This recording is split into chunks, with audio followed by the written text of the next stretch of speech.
মানে আমার বাপ মা মরে গেলে আমি এক খতম দু খতম যে পড়তে হয়, এটা লোক দিয়ে পড়ান না নিজে পড়েন? কোনটা? লোকটোকে এসে পড়ে না তো? হ্যাঁ ঠিক আছে। এই গত বছর আমি যে মসজিদে থাকি, জুমা পড়াই, একটা মেয়ে ছেলে বলছে হুজুর এক খতম পড়ে দেবে। ক খতম? এক খতম। কেন? বললে এক খতম পড়ে দিলে এর সওয়াবটা আমার বাপ মা দাদা দাদি নানা নানি শ্বশুর শাশুড়ি, কজন হলো? মাথা কি আপনাদের হ্যাং হয়ে গেছে? বাপ মা দাদা দাদি নানা নানি শ্বশুর শাশুড়ি, কজন? এইবার ঠিক আছে, 8 জনের জন্য এক খতম পড়ে দেবে। কত দিতে হবে? 1 লাখ টাকা। কত? 1000 নয়, 1 লাখ। বলে ও আল্লাহ, আমাদের আগের হুজুর 500 টাকায় এক খতম। 500 টাকায় এক খতম। এলাম, দেখো খালা, 500 টাকায় যে এক খতম পড়েছে আর আমি যে 1 লাখ টাকায় এক খতম পড়বো, এই সিস্টেমটাই ইসলাম বিরোধী। টাকা দিয়ে আপনি আলেমকে দাওয়াত করে দ্বীনের মাসআলা শিখুন, অসুবিধা নাই। টাকা দিয়ে কাউকে বাড়িতে এনে একটু দোয়া করুন, অসুবিধা নাই। কিন্তু 500 টাকা, 1000 টাকা, 2000 টাকা কারোর হাতে ধরিয়ে দিয়ে তোমার বাপ আর তোমার মা, তোমার দাদা, তোমার দাদি, তোমার নানা নানি, এই 6 জন 8 জনের নামে একটা রোজ দিয়ে তুমি এক খতম পড়িয়ে নিলে, এই সিস্টেমটা তোমাকে কে চালু করেছে? নামটা বলো। না আমার আব্বা মা দাদা দাদি সব করতো। শোনো, আল্লাহর নবী সাল্লাল্লাহু আলাইহি সাল্লাম তিনি বলেছেন, ওয়ালাদিন সলিহিন ইয়াদউ লাহু, এমন একটা সন্তান তুমি রেখে যাও যে সন্তান যেন তোমার জন্য দোয়া করতে পারে। সন্তানের দোয়াটা আল্লাহ কবুল করবে, সন্তানের কান্নাটা আল্লাহ কবুল করবে, সন্তানের চাওয়াটা আল্লাহ কবুল করবে। তো যাকে যে চাইতে এসেছে, যে কাঁদতে এসেছে, যে খতম পড়তে এসেছে, ও বিনা পয়সায় ও তোমার সন্তানের মধ্যে পড়ে না পয়সার মধ্যে পড়ে? কিরম খতম পড়া হয় জানেন? আউযু বিল্লাহি মিনাশ শাইতানির বিসমিল্লাহির রহমানির রহিম।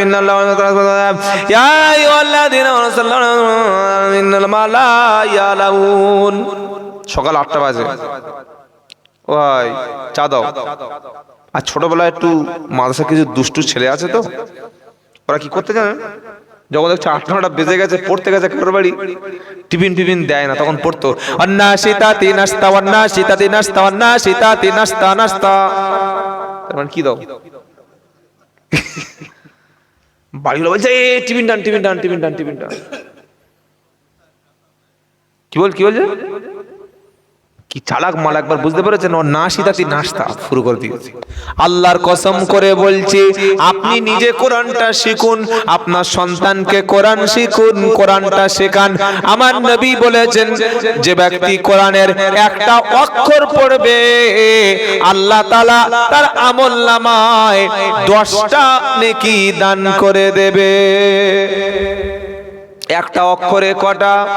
জোরে বলো, 10টা। কেউ যদি পড়ে বিসমিল্লাহির রহমানির রহিম, এই বিসমিল্লাহর মধ্যে অক্ষর আছে 19টা। 19 আর 10-এ গুণ করলে 190টা। আপনি শুধু যদি বিসমিল্লাহির রহমানির রহিম পড়েন, 190টা নেকি। নেকি দরকার আছে? আছে আছে আছে, পড়বেন। 2 নম্বর নবী বললেন, আও ইলমিন ইয়ানতাফাউ বিহি, উপকারী ইলম যদি তুমি কাউকে দিতে পারো, কাউকে কোরআন শেখাতে পারো, কাউকে একটা দ্বীনের মাসআলা শিখিয়ে যেতে পারো, তুমি যদি কোনো বই পুস্তক কিতাব লিখে যেতে পারো, তোমার ইলমের দ্বারায় মানুষ উপকৃত হবে। আর এর নেকিটা তুমি কবরে শুয়ে শুয়ে পাবে। জোরে বলেন। একটা বেনামাজি মাতাল সুদখোরকে ধরে বেঁধে যদি আমি নামাজি বানাতে পারি, যদি আমি কোরআনটা ধরিয়ে দিতে পারি, আজকের বিশ্বের জমিনে দাওয়াত ও তাবলীগের মেহনত সারা পৃথিবীতে চলছে। নিজের পকেটের টাকা খরচ করে লোকের গিয়ে ডেকে এনে মসজিদে বসাচ্ছে। এদের কি পাগলা কুত্তায় কামড়েছে? তাই তো নাকি? পাগলা কুত্তা কামড়েছে তো, জলাতঙ্ক হয়েছে তো। পাগলা কুকুর কামড়ালে কি হয় বাবা? জোরে বলো। জলাতঙ্ক রোগ হয়। ও পানি দেখলে আর সহ্য করতে পারে না। জল আতঙ্ক, জলাতঙ্ক। যারা নিজের টাকা খেয়ে নিজের খরচ করে মানুষের বাড়িতে বাড়িতে দিন পৌঁছে দিচ্ছে, এরা মদখোর, তাড়িখোর, গাঁজাখোর পাগল না। তাদের একটাই উদ্দেশ্য হলো আমার কথার দ্বারায়, আমার কাজের দ্বারায়, আমার দাওয়াতের দ্বারায় একটা মানুষ যদি ভালো হয়ে যায়, এর ওসিলায় আল্লাহ কবরে আমারও নেকিটা পৌঁছে দেবে। বললে হুজুর সামান্য কাজ করলে কবরে নেকি পাওয়া যাবে, এ কথাকে বলেছো বলো? কোরআন বলছে ওযুটা করে এবার আমাকে ধরে ফেলো। ফামাই ইয়া আমাল মিসকালা দাররাতিন খায়রান ইয়ারা। সূরা জিলজালার শেষ আয়াতের আগের অংশ আমার আল্লাহ পাক বলছে কেউ যদি সামান্য পরিমাণ, যাররা পরিমাণ কোনো ভালো কাজ করে, কিয়ামতের দিন সেই কাজটা আল্লাহর সামনে হাজির করানো হবে। আবার সূরা নিসা খুলুন, মাইয়াশফা শাফাআতান হাসানাতান ইয়াকুল্লাহু নাসিবুম মিনহা। এটা 5 নম্বর পারা 10 নম্বর পৃষ্ঠা 10 নম্বর লাইন 85 নম্বর আয়াত, সূরার নাম নিসা। আর আল্লাহ পাক বলছে ভালো আমলের জন্য, ভালো কাজের জন্য, নেক আমলের কাজে যদি কেউ সুপারিশ করে, সাপোর্ট করে, আপনার কথার দ্বারায়, কাজের দ্বারায় একটা ভালো কাজ যদি কেউ করতে পারে, এর সওয়াবের অংশ আল্লাহ আপনাকেও দেবে, বঞ্চিত করবে না। সুবহানাল্লাহ বলেন। আবার চলুন, আল্লাহ বলছেন মান জাআ বিল হাসানাতি ফালাহু আশরু আমসালিহা। যদি কেউ কোনো একটা নেক আমল করে, যদি কেউ ভালো একটা কাজ করে, আমার আল্লাহ বলছেন এর বদলা হিসাবে 10 গুণ নেকি দেওয়া হবে। কটা আয়াত শোনালাম? 3টি। ভালো কাজ করলেও যেমন নেকি, আর ভালো কাজের উৎসাহ দিলে তেমন তেমন নেকি। আপনার কথার দ্বারায়, আপনার মেহনতের দ্বারায় একজন ব্যক্তিকে যদি দ্বীনের পথে ফিরিয়ে আনতে পারেন, ইনশাআল্লাহ কামিয়াব। সুবহানাল্লাহ বলেন। আমাদের ভারতবর্ষে একটা লোক ছিল, তিনি এখন ভারতে নাই, তিনি আছেন এখন মালয়েশিয়া। ডক্টর আব্দুল করিম জাকির নায়েক। তিনি কিন্তু এই প্রচলিত মাদ্রাসায় পড়া কোনো মৌলবি না, তার কোনো কারি, মুফতি, হাফেজ বা আলিম এরকম কোনো ডিগ্রি নাই। প্যান্ট পরেন, তবে প্যান্টটা গাঁটের উপরে, শার্ট পরেন, টাই পরেন, আর মাথায় একটা ওই 20 টাকার টুপি পরেন। কি বলছি বুঝতে পারছেন না? তার একটা টেলিভিশন চ্যানেল ছিল যার নাম হচ্ছে পিস টিভি। এই পিস টিভির দ্বারায় তিনি কোরআন আর হাদিস, তার যতগুলো বক্তব্য যারা শুনবেন, কোরআন পাবেন অথবা সহি হাদিস পাবেন। Veda, Bible, Zend Avesta, New Testament, Old Testament, যত রকম ধরনের ধর্মীয় বই পুস্তক আছে, আল্লাহর রহমতে মোটামুটি সবগুলোই তার মুখস্থ। এই লোকটার দ্বারায় শুধু ভারতবর্ষে নয়, বিশ্বের অন্তত 100 দেশে তিনি কয়েক লক্ষ মানুষ খ্রিস্টান, ইহুদি, হিন্দু, নাস্তিক, মুরতাদ থেকে ইসলাম কবুল করে ইসলামের সুশীতল ছায়ায় এসেছে। জোরে বলুন। আচ্ছা, এই যেটা বললাম এটা কি আমি বানিয়ে বলছি না আপনারা শুনেছেন? মোটামুটি শুনেছেন। আমি বলেছি জাকির নায়েক কোন প্রচলিত মাওলানা না, আমাদের দেশের এক শ্রেণীর স্বার্থপর পেটুক্ষুরে যারা দেখছে আমাদের তাবিজের ব্যবসা, জলসার ব্যবসা, মিলাদের ব্যবসা, কোরআন খানির ব্যবসা, 40-এর ব্যবসা সব আস্তে আস্তে করে বন্ধ হয়ে যাচ্ছে, তারা ফটাং করে ফতোয়া দিল যে ডক্টর জাকির নায়েক কাফের। কি বললাম? ডক্টর জাকির নায়েক, এই ধরুন এই লোকটা বসে আছে, ইনি একজন সম্মানিত আপনাদের এই মাদ্রাসা মসজিদ বা জলসার একজন সম্মানিত দায়িত্বশীল ব্যক্তি। যদি কোনো ইমাম সাহেব বা কোনো ব্যক্তি যদি বলে এই লোকটা কাফের, এই লোকের ধারে কাছে আর কেউ আসবে? আর কেউ সালাম দেবে? আচ্ছা ধরুন ওনাকেই ছেড়ে দিলাম, উনি বাবা এখানকার লোক বলে কোথায় মারটার খাবো, আমার নিজে দিয়ে এই বক্তব্য করে চলে গেলাম। কাল সকালবেলা আপনি ফেসবুক খুললেন বা নেট, এখন তো সব নেটের কথা বিশ্বাস করে, কোরআন হাদিসের কথা বিশ্বাস করে না, আলেমদের কথা বিশ্বাস করে না, মসজিদে কোরআন খুলে তেলাওয়াত করছে বিশ্বাস করে না, নেটে বলেছে, এই নেট দেখাচ্ছে, নেটে বলেছে। নেটের মধ্যে যেগুলো দেখেন 100-র মধ্যে 80টা সত্য না, এটা মাথায় রাখবেন। টেলিভিশনে যেটা দেখেন, নেটের মাধ্যমে যেটা দেখেন, 100-র মধ্যে 80টা নেটের কথা সত্য না। আর আমরা ফেসেছি ওই জায়গায়, নেট যা বলে, ইন্টারনেট যা বলে, ওটাকে কোরআনের মতো একদম দলিল আদিল্লা মনে করে সেটাকে মেনে নিই। এটাই গোমরা হওয়ার প্রথম পয়েন্ট, মাথায় রেখে দেবেন। তো আমি লেবে চলে গেলাম। কাল সকালে একটা মৌলভী সাহেব বলে দিল আব্দুল্লাহ জুবায়ের কাফের, কাফের। আচ্ছা, আমাকে যখন কাফের বলবে তখন আমার কথা কেউ আর শুনবে? আমি দাওয়াত দিলে আর কেউ দাওয়াত নেবে? আমি মানুষকে দিনের কথা, এ ও কাফের রে, কে আব্দুল্লাহ জুবায়ের বলে পুরো কাফের, একদম ফুল কাফের, খবরদার ওর সঙ্গে যাবি না, সালাম দিবি না। ডক্টর জাকির নায়েককে কাফের বলল কারা? ভারতবর্ষের একদল স্বার্থপর পেটুক্ষুরে পীর নামের হারামখোরেরা। আমি বলেছি হাক্কানি ওলি বা পীররা না, যারা দেখছে মাজারের ব্যবসা, তাবিজের ব্যবসা, কোরআন খানির ব্যবসা আস্তে আস্তে করে গুড়িয়ে যাচ্ছে, ওরাই সব জায়গায় ফতোয়া দিল জাকির নায়েক কাফের।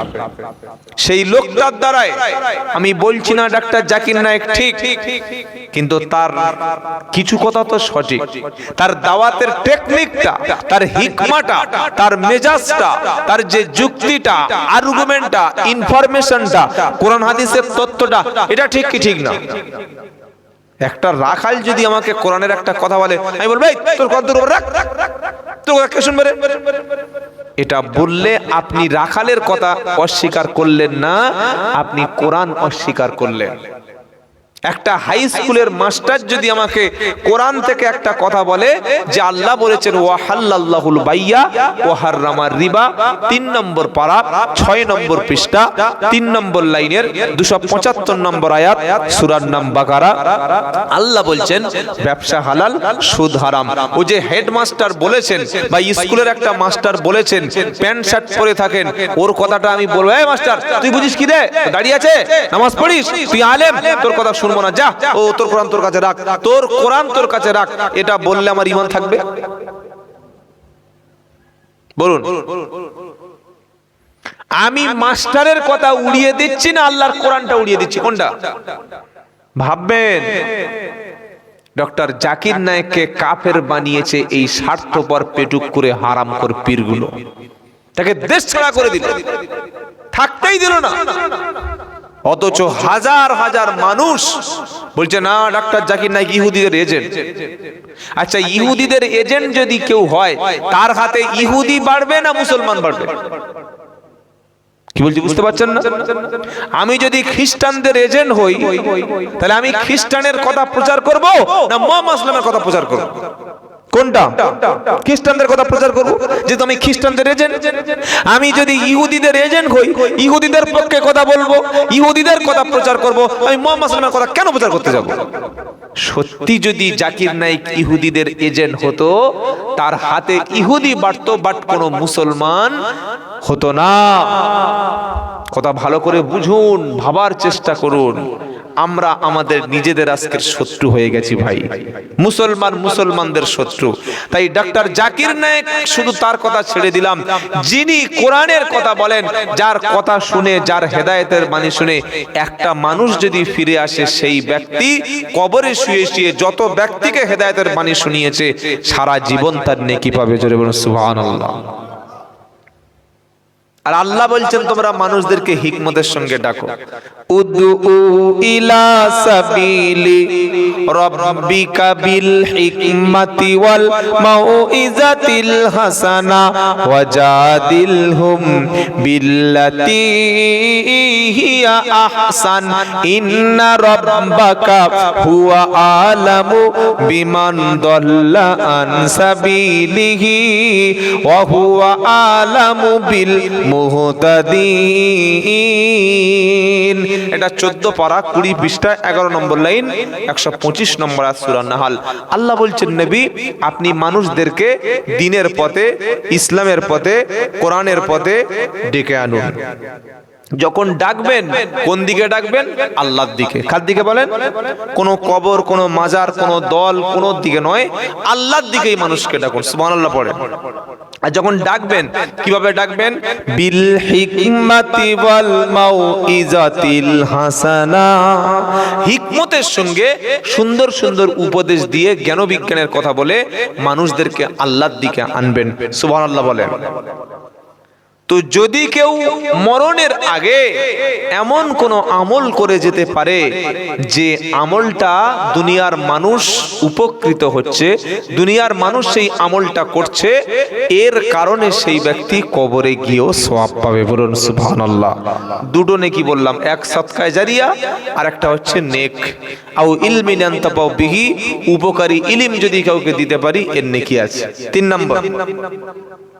3 নম্বর হলো নবী বলেছেন আও ইলমিন আনতাফাউ বিহি আও ওয়ালাদিন সলিহিন ইয়াদউ লাহু, যদি কেউ দুনিয়াতে এমন একটা সন্তান রেখে যেতে পারে, এমন একটা ছেলে, এমন একটা মেয়ে রেখে যেতে পারে, বাপ মা মারা যাওয়ার পরে নেক সন্তান আল্লাহর কাছে বাপের জন্য, মায়ের জন্য ক্ষমা প্রার্থনা করছে, আমার নবী সাল্লাল্লাহু আলাইহি সাল্লাম বলেন এর নেকিটা, এর দোয়ার ওসিলায় আল্লাহ বাপ এবং মায়ের কবরের শাস্তি থেকে মুক্তি করে দেবে। জোরে বলুন। এবার আপনি বসে বসে ভাবুন যে 3টির মধ্যে মারা যাওয়ার পরে আপনার কবরে যাওয়ার মতো কোনো আমল আছে কি?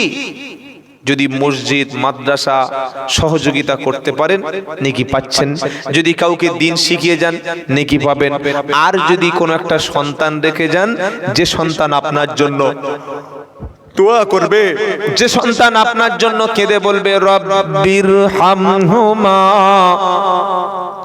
কামা রব্বায়ানি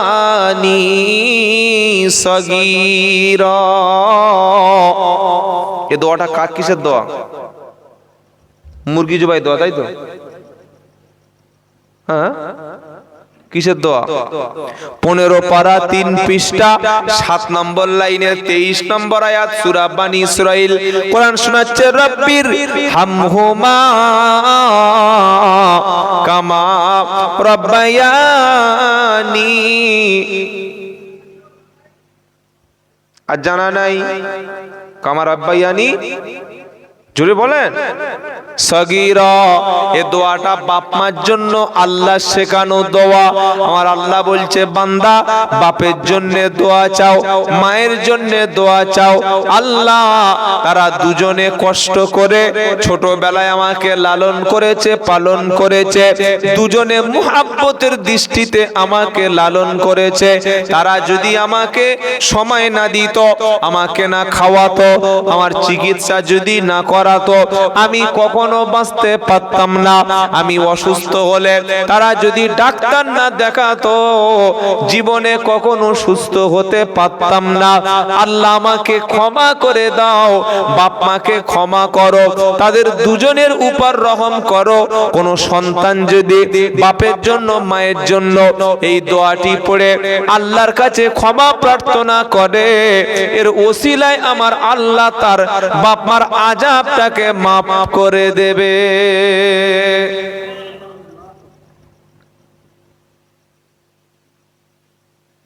আচ্ছা, আপনাদের এখানে কোরআন খতম হয় নিজে পড়েন না অন্য কাউকে দিয়ে পড়ান? হ্যাঁ,